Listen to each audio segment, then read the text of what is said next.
The example I'd like to give is we're working together. We're creating this hiring policy review. And once we're finished, right, all these tasks get marked as complete. You can see down here there's a 6th task. This is gray. It's in a wait state. When these tasks are complete, it will automatically wake up this wait state. And if we look at this message, it simply says this task is dependent on the completion of the subsequent lower order tasks, i.e. this task will not be activated until all these are finished. Because this last task is to approve and sign the finished document. So when we're done as a team building that final document, and we save it as a PowerPoint, we can then attach that document in here, and you can literally just drag and drop a file over there, and it pops up the screen. You hit upload selected. If you want to rename it, you can right here. And what it's doing is it's taking that PDF and it's uploading it directly to SharePoint, not ServiceNow, but then linking it back with metadata so ServiceNow knows that this PDF is associated with this task tree. So we mark as complete. The final person gets notified, hey, you've got a task to review and approve this PDF, and they can come in, they can open up this PDF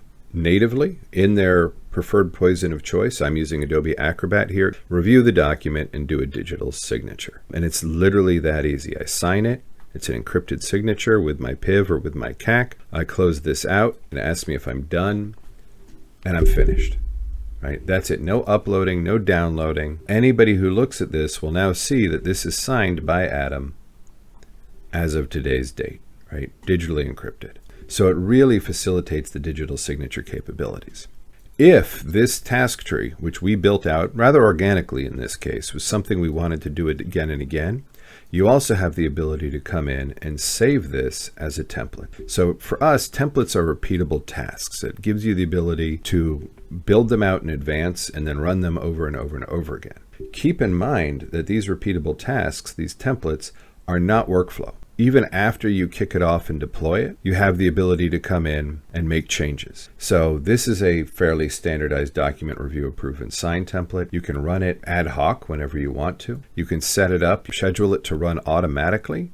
I have this set up for the 4th Thursday of November every year. But the idea is, unlike workflow, even after you kick it off, it becomes a regular task tree. You can then reassign one task from Catherine to James. You can add some new subtasks. You can make all that changes, keep the dynamic goodness, which is Tasker, without needing to worry about it being rigid or stuck like a workflow. So templates are very powerful. It could even be like a single task, but where you have a repeatable task you need to do with, say, multiple pages of instructions in it. Why not save that as a template? Then you can just deploy it without having to copy and paste that stuff over and over and over again. And last but not least, for this demo, I just want to cover at a high level our dashboard capabilities. We are able, being native to ServiceNow, we are able to leverage ServiceNow's incredible dashboard and reporting capabilities. So out of the box, we ship with some dashboards, something for the C-level, something for managers, something for end users. But what it does is it lets us get real-time information on what's going on in the environment. So